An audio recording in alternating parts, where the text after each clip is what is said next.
May 26, 1940. The War Cabinet room beneath Whitehall smells of cigarette smoke and stale air.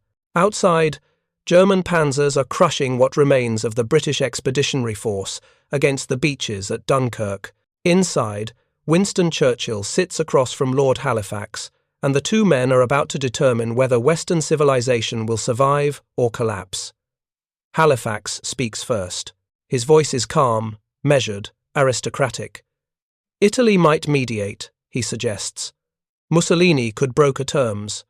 Germany would dominate Europe, yes, but Britain would keep her empire. The alternative, he doesn't need to say, is annihilation. Churchill lights a cigar. The smoke curls toward the ceiling as he considers his response. 300,000 British soldiers are trapped on a beach. France will fall within days. The Luftwaffe outnumbers the Royal Air Force 5-1. Every rational calculation says Halifax is right. And yet Churchill knows something Halifax doesn't.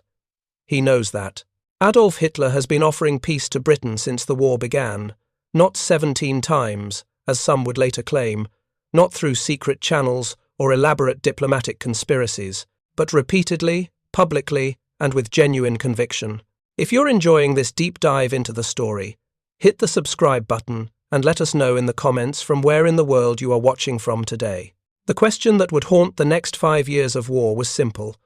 What did Hitler say when Churchill refused these offers?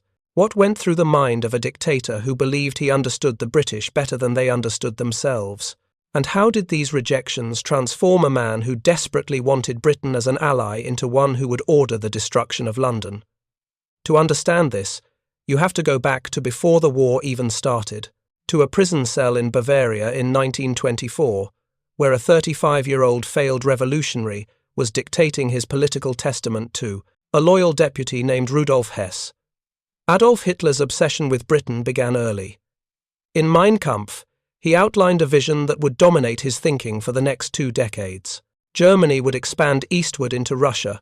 Britain would keep its empire. The two great Germanic powers would dominate the world, each in its own sphere. It was never supposed to come to war. This wasn't propaganda.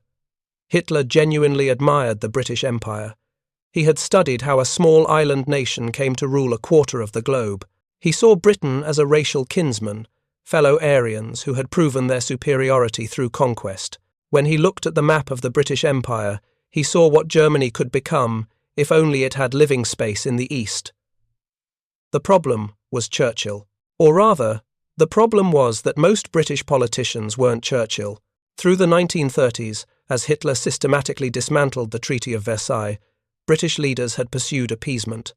Chamberlain, Halifax, and most of the conservative establishment believed that accommodating Germany was the path to peace. They had read Hitler's territorial demands and thought them, if not reasonable, at least negotiable. Churchill alone had seen Hitler for what he was from the beginning. Since 1933, he had warned that Nazi Germany represented an existential threat. He had been dismissed as a warmonger, a relic, a man whose time had passed. When Chamberlain returned from Munich in 1938 waving his piece of paper and declaring peace for our time, Churchill stood in Parliament and said it was a defeat without a war. Hitler knew about Churchill. He knew that this rotund, cigar-smoking aristocrat was different from the others. And when Churchill became Prime Minister on May 10, 1940, the same day Germany invaded the Low Countries, Hitler's entire strategic calculation began to unravel. But he still believed he could make Britain see reason. He still believed that once France fell, once the military situation became clear, the British would accept the inevitable.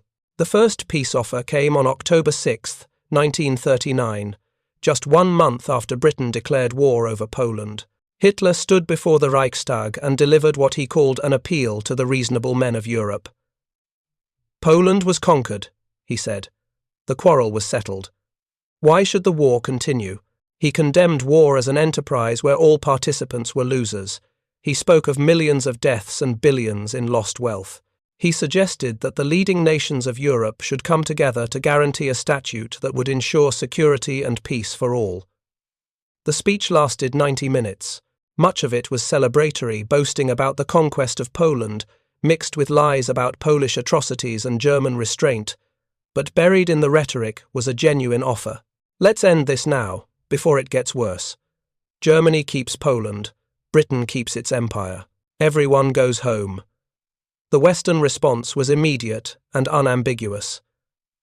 The New York Stock Exchange dropped slightly the next day, but only slightly, suggesting nobody believed peace was actually forthcoming. Veteran Berlin correspondent William Shirer thought the speech transparently insincere, like an old gramophone record being played for the fifth or sixth time. French Prime Minister Édouard Daladier declared that France would not consider peace unless guarantees for real peace and general security were obtained. He gave a radio address speaking of French advances into German territory and dismissing German sincerity. After Austria came Czechoslovakia, and after Czechoslovakia, Poland. All these undertakings were only steps on a path which would have brought France and Europe to the harshest of slaveries. British Prime Minister Neville Chamberlain's response was more measured but equally firm. Britain would not negotiate until German aggression ceased and genuine guarantees were provided. Hitler read these responses in Berlin and felt, perhaps for the first time, a crack in his certainty. He had offered peace from a position of strength, the victorious leader extending magnanimity to his defeated opponents, and they had rejected him, not out of weakness but out of principle. It confused him. In Hitler's worldview, nations acted rationally in their material self-interest. Defeated nations accepted defeat. Weak nations didn't challenge strong ones. These were the rules of power politics. Britain was breaking the rules. The months that followed brought the phony war, that strange period when Britain and France declared war on Germany but didn't actually fight. German and French troops faced each other across the Maginot Line but barely exchanged shots. Britain sent an expeditionary force to France but saw no combat. Hitler spent this time planning. The generals told him that attacking France through the Ardennes was impossible. The forest was too dense, the terrain too difficult. He ordered them to do it anyway. And on May 10, 1940, German panzers burst through the Ardennes, bypassing the Maginot Line, and began the drive that would crush France in 6 weeks. The speed of the victory shocked everyone, including the Germans themselves. The French army, considered the finest in Europe, collapsed. The British Expeditionary Force retreated to Dunkirk. By late May, 336,000 British troops and 210,000 French soldiers were trapped on the beaches, waiting for evacuation or capture. And then Hitler did something that would haunt him for the rest of his life. He ordered the panzers to halt. The decision has been debated by historians ever since. Officially, Hitler was concerned about his armour being exposed in the Flanders marshland. His generals wanted to preserve the tanks for the final push into France. Goering promised the Luftwaffe could finish off the trapped troops from the air. But there was another reason, whispered in the inner circles of the Nazi leadership. Hitler wanted to spare the British Expeditionary Force. He wanted to demonstrate that Germany had no desire to humiliate Britain, no wish to destroy the British Empire. The halt order, lasting from May 24th to May 26th, was meant to be a gesture, a signal that peace was still possible. If so, it was the greatest strategic blunder of his career. The halt order allowed the Royal Navy to evacuate the BEF. Operation Dynamo saved 336,000 men over 9 days. They left behind their equipment, yes, 30,000 vehicles, 2,400 guns, 120,000 tons of ammunition. But the men survived, and those men, weaponless but alive, would become the core of the army that would one day return to France. Hitler watched the evacuation with mounting frustration. Göring's Luftwaffe had failed to stop it. The British had turned a military disaster into a propaganda victory. Churchill was on the radio calling it a miracle, rallying the British people, promising that Britain would fight on. But Hitler still believed the gesture had value. He had shown restraint. He had allowed the British army to escape. Surely now they would see that Germany did not want their destruction. Surely now they would negotiate. This was the context for what happened in the cabinet room on May 26th. While German tanks sat idle outside Dunkirk, the British War Cabinet met to debate the most consequential question in their history. Should Britain negotiate with Hitler? The meeting began at 11:30 in the morning. Present were Churchill, Halifax, Neville Chamberlain serving as Lord President of the Council, Clement Attlee and Arthur Greenwood representing Labour, and various military chiefs. Halifax opened by explaining that he had met with the Italian ambassador, Giuseppe Bastianini. Italy was still neutral. Mussolini might be willing to mediate. The idea was to approach Mussolini and ask him to broker terms with Hitler. Halifax's position was pragmatic. The military situation was catastrophic. France was about to fall. The British army was trapped at Dunkirk. German invasion seemed imminent. Negotiation from this position would be terrible, yes. But negotiation after losing the RAF and the Royal Navy would be impossible. Better to explore terms now, while Britain still had leverage. Chamberlain supported this approach, though tepidly. He didn't think it would work, but it might keep the French fighting and preserve the alliance. Churchill opposed it absolutely. His argument was strategic and moral.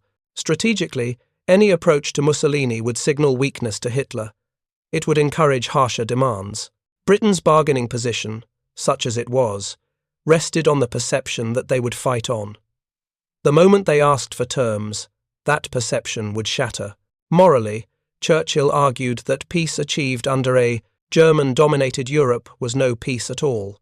It would mean accepting Nazi control of the continent, and Hitler's word was worthless. He had broken the Munich Agreement. He had invaded Poland despite assurances. Why would his promises about Britain's empire be any different? The debate stretched across 3 days and 7 meetings. On May 27th, Halifax pushed harder. He argued that it was important to explore what terms might be available. You couldn't make decisions without information. Better to know what Hitler wanted and then decide whether to accept. Churchill countered that the inquiry itself was the capitulation, that once Britain asked what terms Hitler would offer, the dynamic shifted irreversibly. Britain would be seen as suing for peace, and Hitler would dictate terms accordingly.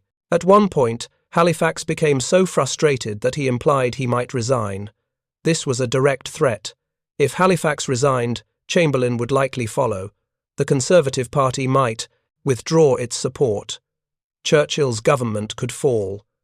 Churchill, just 16 days into his premiership, faced the real possibility of being forced from office. On May 28th, Churchill made a decisive move. That afternoon, he left the War Cabinet meeting and addressed 25 members of the Outer Cabinet, ministers who were not part of the core decision-making group. He told them Britain was going to fight, not negotiate, fight, even if France fell, even if invasion came, even if the odds were impossible. According to multiple accounts, Churchill said he had thought carefully about whether Britain could make peace. He had considered whether Hitler might offer reasonable terms, and he had concluded that Hitler could not be trusted, that any peace guaranteed by Hitler would be worthless, that nations which went down fighting rose again, but those which surrendered tamely were finished. The 25 ministers reacted with what Churchill later described as the greatest enthusiasm. They hadn't expressed alarm at the dire military position. Instead, they had shown satisfaction when he told them there was no chance of surrender. Leo Amery, Secretary of State for India, and Hugh Dalton, Minister of Economic Warfare, both recorded that this was no normal meeting. It was Churchill rallying the government to his position, demonstrating that the will to fight existed not just in him, but across the leadership. When the War Cabinet reconvened at 7 p.m. that evening, Churchill reported on the Outer Cabinet meeting. He told Halifax and Chamberlain that he had never before heard persons occupying high places in political life express themselves so emphatically. The government, he said, was united in refusing to negotiate. Halifax had lost. The decision was made. Britain would fight on. No approach to Mussolini, no inquiry about terms, no peace negotiations. And in Berlin, Adolf Hitler had no idea how close he had come to achieving what he wanted, because the War Cabinet crisis was secret. Churchill didn't announce that his government had debated surrender. He didn't reveal that Halifax had pushed for negotiations. From Hitler's perspective, Britain simply remained at war, for reasons he couldn't comprehend. France surrendered on June 22, 1940, in the same railway carriage where Germany had signed the armistice in 1918. Hitler personally chose the location. He performed a little dance step when the documents were signed, a moment of genuine joy caught on film. The score with France was settled. Now only Britain remained. Article 8 of the armistice addressed the French fleet. It stated that French warships would be demobilized and disarmed under German or Italian supervision.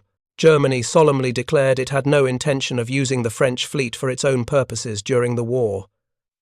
Churchill read Article 8 and didn't believe a word of it. Hitler's solemn declarations had proven worthless before.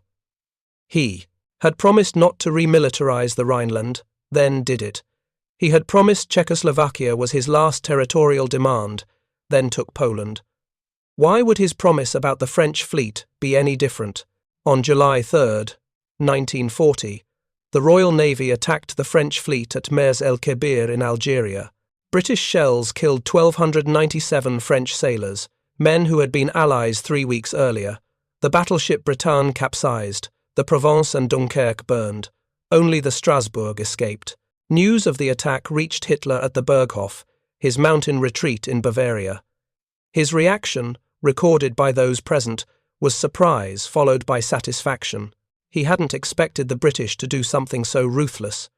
To attack their own ally to prevent the ships from potentially falling into German hands showed a level of determination Hitler hadn't fully appreciated.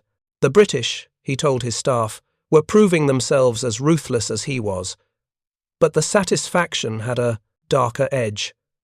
The attack confirmed that Churchill was serious, that Britain would fight on regardless of the cost, that the quick victory Hitler expected was not coming. This was when Hitler made the decision to try once more, to make an offer so magnanimous, so reasonable, that even Churchill would have to accept. He spent days crafting a speech, trying to strike the right tone, not threatening, but reasonable, an appeal to British common sense. On July 19, 1940, Adolf Hitler addressed the Reichstag in Berlin. Italian Foreign Minister Count Galeazzo Ciano sat in attendance, a signal that this was a matter of international importance. Hitler spoke for nearly 2 hours. He reviewed the war from the beginning. He repeated the German justifications for invading Poland, Norway, Denmark, the Low Countries. He praised Mussolini for joining the war. He thanked the German soldiers and the civilian population. And then he made his offer. In this hour, I feel it to be my duty, before my own conscience, to appeal once more to reason and common sense in Great Britain. I consider myself in a position to make this appeal, since I am not the vanquished, begging favours, but the victor, speaking in the name of reason. He said it had never been his desire or his aim to destroy the British Empire. He recalled his speech of October 6th, when he had stretched out his hand to England and France. He said that hand had been rejected, as had all of his peace offers in the past. He warned that Churchill might parry his words by claiming Hitler felt doubt or fear. But in any case, he said, he would have the knowledge that he had acted rightly according to his conscience. He concluded, I can see no reason why this war must go on. The speech was printed in English and dropped by the tens of thousands from German aircraft over Britain. Hitler waited for the response. He genuinely believed that this time, surely this time, the British would see reason. The response came within hours, not through diplomatic channels, but over the BBC. A commentator dismissed the speech before the British government had even officially responded. Foreign Secretary Lord Halifax's formal rejection followed shortly after. Halifax, the same man who had argued for negotiations just 7 weeks earlier, now spoke for Churchill's government. His reply was brief and dismissive. Britain would not negotiate until German aggression ceased. The terms offered were unacceptable. The war would continue. Hitler's reaction, recorded by those around him, was disbelief mixed with rage. Disbelief that the British could be so stupid, rage that they refused to acknowledge reality. He blamed Churchill, called him a warmonger, a drunk, a puppet of Jewish interests. But beneath the anger was something else. The crack in his certainty was widening. Hitler's entire worldview rested on the idea that nations acted rationally in their material self-interest. Britain was weak, Germany was strong. The logical course was surrender. But Britain wasn't following the script. In late July, Hitler ordered preparations for Operation Sea Lion, the invasion of Britain. But his heart wasn't in it. The German Navy told him they couldn't guarantee control of the English Channel. The Wehrmacht generals looked at the narrow beaches and the Royal Navy and quietly expressed doubt. Hitler set a condition. The Luftwaffe must first achieve air superiority. Hermann Göring, commander of the Luftwaffe, promised him it would take 4 days. 4 days to sweep the RAF from the skies, then 2 weeks to destroy British aircraft production. Then Britain would be defenceless. The attack began in earnest on August 13, 1940. Adler Tag, Eagle Day. Wave after wave of German bombers, escorted by fighters, struck at RAF airfields across southern England. The Luftwaffe had more than 2,500 aircraft.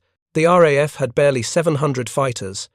The mathematics seemed decisive, but the X-eyed mathematics didn't account for radar. The British had built a chain of radar stations along their coast, an invisible fence that could see German formations coming from 50 miles away. The RAF didn't have to patrol blindly. They could wait on the ground, conserve fuel, then scramble to intercept. Nor did the mathematics account for British aircraft production. Lord Beaverbrook, the newspaper magnate Churchill had put in charge of aircraft manufacturing, had performed a miracle. British factories were producing 470 fighters per month. German factories were producing 180. The British were replacing their losses faster than the Germans could inflict them. By late August, the Luftwaffe had lost more than 600 aircraft. The RAF had lost 430, but 300 of the pilots had survived, bailed out over friendly territory. German pilots who bailed out became prisoners. The attrition was unsustainable. Hitler read the reports with growing frustration. Göring kept promising the breakthrough was coming, kept insisting the RAF was on its last legs, kept demanding just a few more days. But the RAF kept flying. Every morning, German bomber crews looked up and saw British fighters diving out of the sun. On September 7, 1940, Hitler made a decision. If the RAF wouldn't break, perhaps British civilians would. He ordered the Luftwaffe to shift targets from airfields to cities. London would burn. The British people would demand their government surrender. That first raid on September 7th involved 348 bombers and 617 fighters, the largest aerial attack yet mounted in history. The docks along the Thames caught fire. The flames could be seen for miles. 430 civilians died. 1,600 were injured. Hitler received the reports with satisfaction. Surely this would do it. Surely now the British people would force Churchill to negotiate. But the next morning, the BBC broadcast as usual. Churchill's government remained in place. British factories kept producing. The RAF kept flying. And that night, the Luftwaffe came back. The Blitz, as the British came to call it, would continue for 8 months. Night after night, German bombers would pound British cities. London, Coventry, Birmingham, Liverpool, Manchester, tens of thousands of tons of bombs, 40,000 civilians killed, 1 million homes destroyed. And Britain didn't break. Hitler watched the reports with increasing bewilderment. This wasn't how it was supposed to work. The Luftwaffe had shattered Warsaw in days. Rotterdam had surrendered after one raid. The threat of bombing had helped force France to the armistice table. But the British just kept going. They slept in underground stations. They dug out their dead. They went to work the next morning. Albert Speer, Hitler's architect and later armaments minister, would recall Hitler's growing frustration during this period. The Führer couldn't understand it, Speer said. He would pace his office, ranting about British stupidity, about Churchill's criminal refusal to see reason. But beneath the anger, Speer detected something else. Doubt. On September 17, 1940, Hitler made another decision. He postponed Operation Sea Lion indefinitely. The official reason was that the Luftwaffe had not yet achieved air superiority. The real reason was that he no longer believed invasion was possible. The Royal Navy controlled the Channel. The RAF still flew. The British showed no signs of cracking. Sending the Wehrmacht across the water would be suicide. The postponement was kept quiet. disguised as a temporary delay. But everyone in the German High Command understood what it meant. Britain would not be invaded. Britain would not surrender. The quick victory Hitler had expected was not coming. For the first time since the war began, Hitler faced a problem he couldn't solve through military force. Britain was an island, protected by the strongest navy in the world. Germany's army was magnificent, but armies couldn't cross water without ships. Germany's air force was powerful, but apparently not powerful enough to bomb Britain into submission, and Germany's navy was a fraction of Britain's size. Hitler had three options. He could continue the Blitz indefinitely, hoping British morale would eventually crack. He could maintain a blockade with U-boats, trying to starve Britain into surrender. Or he could accept that Britain would remain at war and turn his attention elsewhere. Through October and November, he wrestled with these options. The Blitz continued. The U-boats prowled the Atlantic, but Britain endured. British convoys still brought food and supplies. British factories still produced weapons. British bombers began striking back at German cities, and Churchill's rhetoric never wavered. In his private conversations, recorded in various memoirs and diaries, Hitler's tone began to shift. Less confidence that Britain would surrender soon. More complaints about British irrationality.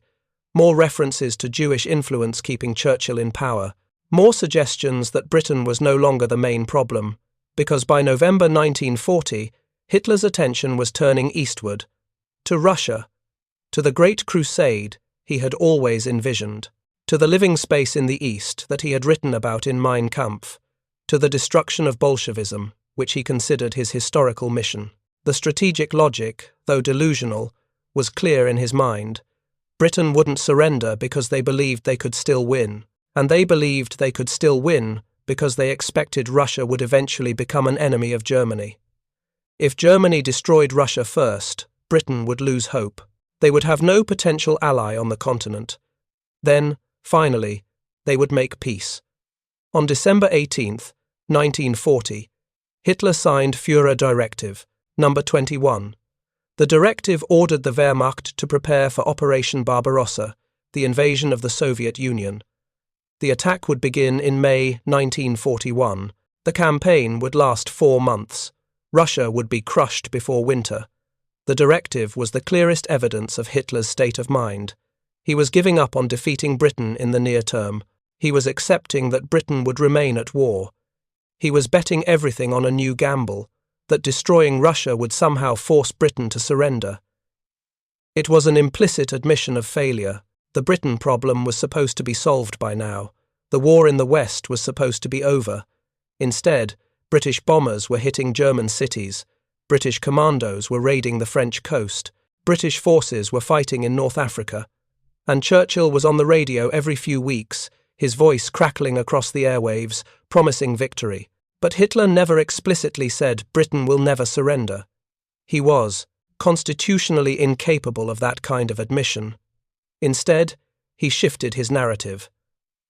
Britain wasn't surrendering because of Churchill's stubbornness, because of Jewish manipulation, because of false hope that America or Russia would save them. But once Russia was destroyed, once the continental threat was eliminated, then Britain would see reality.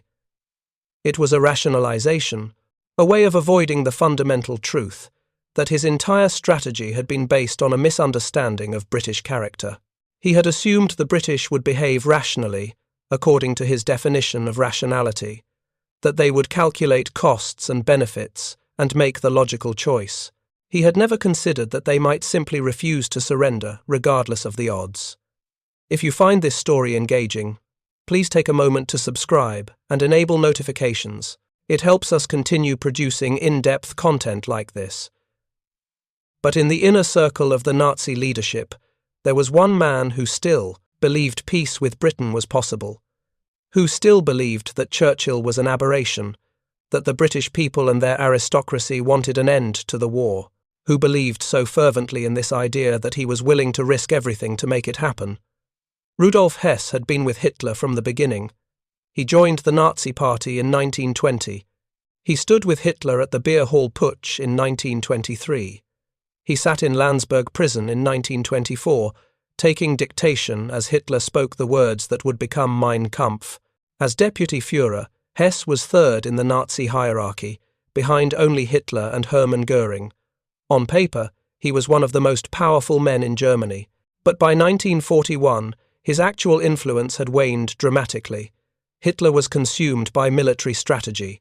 Göring commanded the Luftwaffe. Joseph Goebbels controlled propaganda. Heinrich Himmler ran the SS.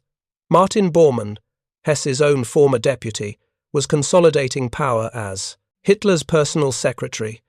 Hess found himself sidelined, present at meetings but rarely consulted. His title impressive, but his power evaporating.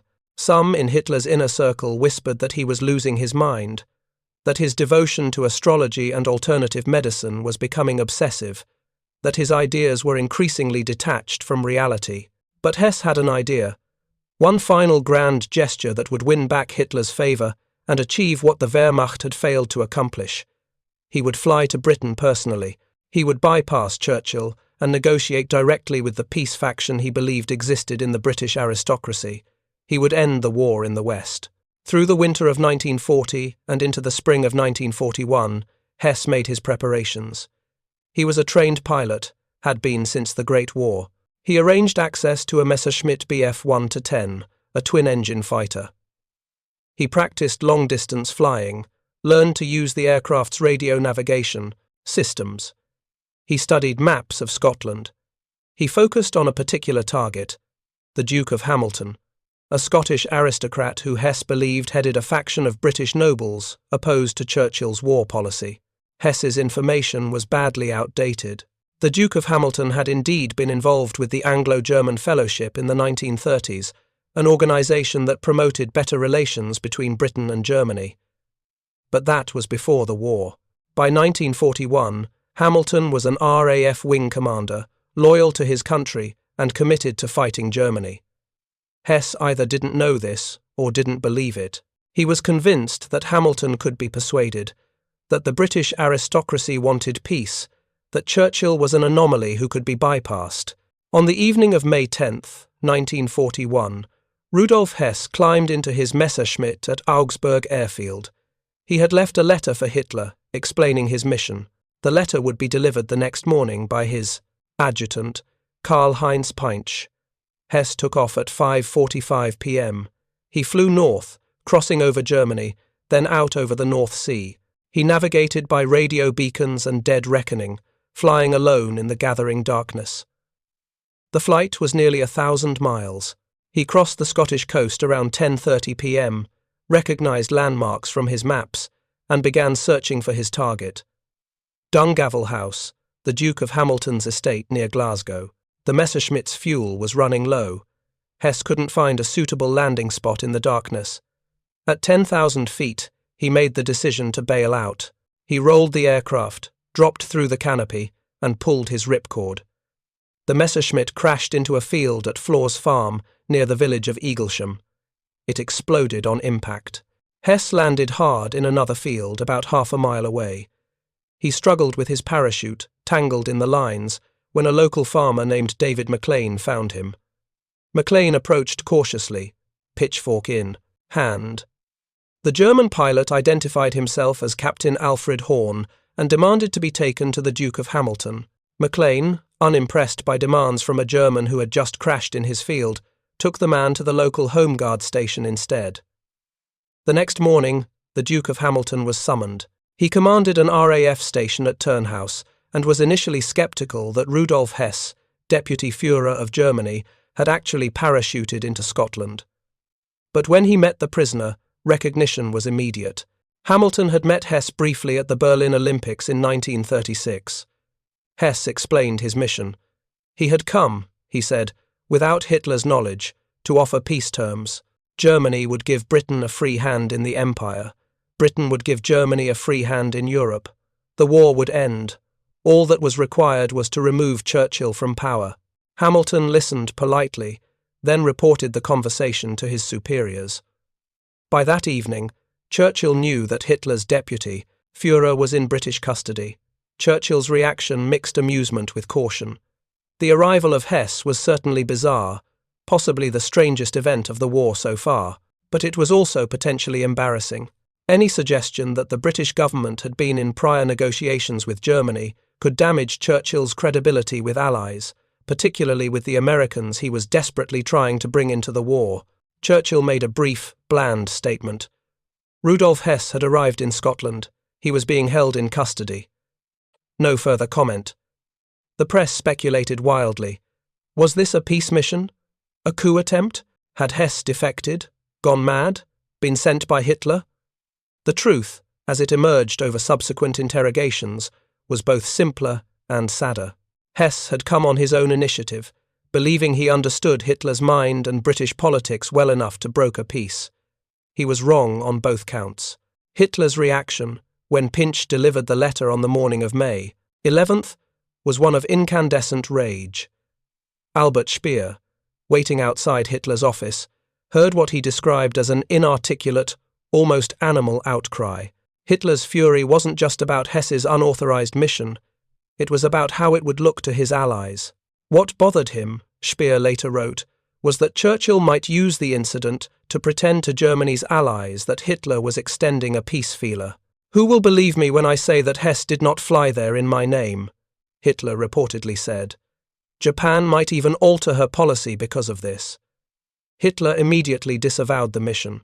The German government announced that Hess had suffered from hallucinations and had stolen an aircraft, that he was mentally ill and acting without authorization. Some reports claimed Hitler had scrambled fighters to try to stop Hess from leaving Germany, though no evidence of this has ever been found. But the damage was done. The mission, unauthorized or not, revealed how desperately elements within the Nazi leadership wanted peace with Britain. It showed that even at the highest levels of German command, there were those who believed the war in the West was a mistake. For Hitler, it was humiliating. His own deputy Führer had flown to enemy territory on what was essentially a peace mission, and the British had simply arrested him and ignored his proposals entirely. There would be no more peace offers, no more appeals to reason, no more suggestions that Germany and Britain should be allies rather than enemies. The Hess flight marked the end of Hitler's illusions about Britain. In British custody, Hess was interrogated extensively. He repeated his peace proposals to various officials, including Lord Chancellor John Simon, in June 1942. He insisted that Germany would win the war soon, that Britain should negotiate while terms were still favourable. Nobody in the British government took him seriously. Hess's mental state deteriorated during his captivity. He claimed he was being poisoned. He insisted on swapping his dinner with that of his guards. He developed paranoid delusions about a secret force controlling Churchill's mind. Psychiatrists who examined him concluded he wasn't insane, but he was mentally unstable, with tendencies toward hypochondria and paranoia. He would remain in British custody for the rest of the war. At the Nuremberg trials in 1946, he was found guilty of crimes against peace and conspiracy. He was sentenced to life imprisonment. He was sent to Spandau prison in Berlin, where he became the sole prisoner after 1966, when the other convicted Nazis were released or died. The Soviet Union blocked all attempts to release him. On August 17, 1987, at age 93, Hess was found dead in a garden shelter at Spandau. The official cause was suicide by hanging, though his advanced age and physical frailty led to persistent questions about how he could have managed it. Some, including his family, believed he was murdered to prevent him from ever revealing the full truth about his mission. But by the time Hess died, the world he had tried to preserve was long gone. The Third Reich he served had been destroyed 42 years earlier. The British Empire he hoped to preserve through peace had dissolved into the Commonwealth. The war he tried to end had consumed 55 million lives. And Winston Churchill, the man Hess believed was an aberration standing in the way of rational peace, had become the embodiment of resistance to tyranny, the man who proved that some principles were worth fighting for regardless of the odds. In the months after Hess's flight, Hitler turned his full attention to the east. On June 22, 1941, Operation Barbarossa began. 190 divisions, over 3 million German soldiers, crossed into the Soviet Union. It was the largest invasion in military history. and it brought the Soviet Union into progress, the war on Britain's side. 5 months later, on December 7th, 1941, Japan attacked Pearl Harbor. 4 days after that, in one of the most inexplicable decisions of the war, Hitler declared war on the United States. Within 18 months of the moment when Britain stood alone, the war had become Britain, Russia, and America against Germany, Italy, and Japan. Churchill's gamble had paid off. Britain's refusal to surrender had bought time, and time had brought allies. Hitler never admitted he had been wrong about Britain, never acknowledged that his strategy had failed, never said the words "they will never surrender," but his actions spoke clearly enough. The decision to invade Russia while Britain remained undefeated, the declaration of war on America while fighting on 2 fronts, the gradual abandonment of any serious attempt to invade Britain. These were the decisions of a man who had given up on his original plan, who had accepted, without ever saying so, that Britain would remain at war, who had moved on to other strategies, other gambles, other hopes. In the end, Hitler's misunderstanding of Britain was one of his fatal mistakes. Not the only one, certainly. The invasion of Russia was probably worse. The declaration of war on America was strategically insane. The Holocaust was both a moral abomination and a massive waste of resources. But the failure to defeat or neutralize Britain in 1940, when it seemed most vulnerable, created the platform from which all Allied operations would eventually be launched. If Britain had surrendered in June 1940, there would have been no base for American forces in Europe, no staging ground for D-Day, no bomber offensive against German cities, no Arctic convoys to Russia, no Mediterranean campaign, no Second Front. Churchill's refusal to surrender, backed by the courage of the British people, kept that option alive. And Hitler, for all his military genius, for all his intuitive understanding of weakness and fear, never found a way to break that resolve. The moment when Hitler truly understood this, when the realization fully sank in, probably came gradually through the fall of 1940, each day's report showing British resistance continuing, each week's casualty figures showing the Luftwaffe bleeding, each month's intelligence showing British production increasing, the accumulation of evidence that his assumptions had been wrong, and then the final acceptance, encoded in Directive 21, that Britain would not be defeated soon, that the war would continue, that new strategies were needed. He never said it aloud, never admitted it to his generals, never allowed it to appear in official documents. But somewhere in those months, Adolf Hitler came to understand that Britain would never break, that Churchill would never surrender, that the quick, decisive victory he had expected was not coming. And in that understanding lay the seed of Germany's Verfestigkeit, eventual defeat. Because once Britain remained at war, once that unsinkable aircraft carrier off the coast of Europe continued to resist, everything else became possible. The alliance with Russia after Barbarossa failed, the entry of America after Pearl Harbor, the liberation of Europe. Hitler had won every battle in 1940 except the one that mattered most. He had conquered France but failed to defeat Britain.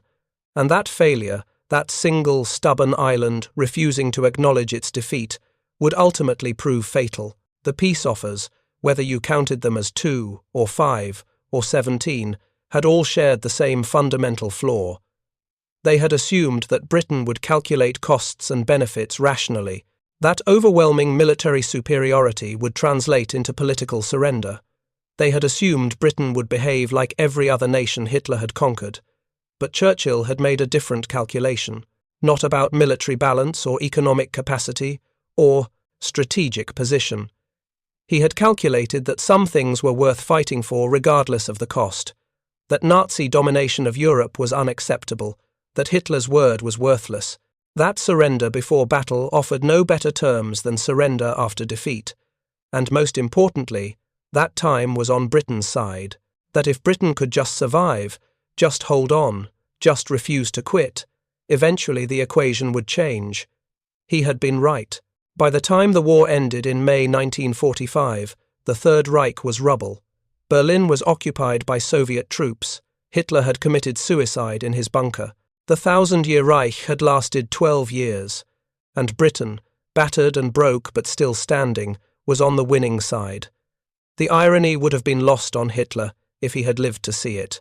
He had desperately wanted Britain as an ally, had admired the British Empire, had offered peace repeatedly on generous terms, and the British had refused him, not once, not twice, but every single time. Not because they were irrational, not because they were controlled by Jews or warmongers or any of the explanations Hitler invented, but because they understood something Hitler never did. That peace purchased through surrender was no peace at all. That accommodating tyranny only emboldened it, that there were principles worth fighting for, even when the fight seemed hopeless. Churchill had understood this from the beginning. From 1933, when he first warned about Nazi Germany, through the wilderness years of the 30s when he was dismissed as a warmonger, during those crucial days in May 1940, when his own war cabinet debated surrender, through the Blitz, when London burned and victory seemed impossible, he had never wavered. And in the end, that unwavering resolve, that stubborn refusal to accept the unacceptable, had been enough. Hitler had offered peace, Churchill had refused, and the world had been saved. Thank you for watching. For more detailed historical breakdowns, check out the other videos on your screen now, and don't forget to subscribe.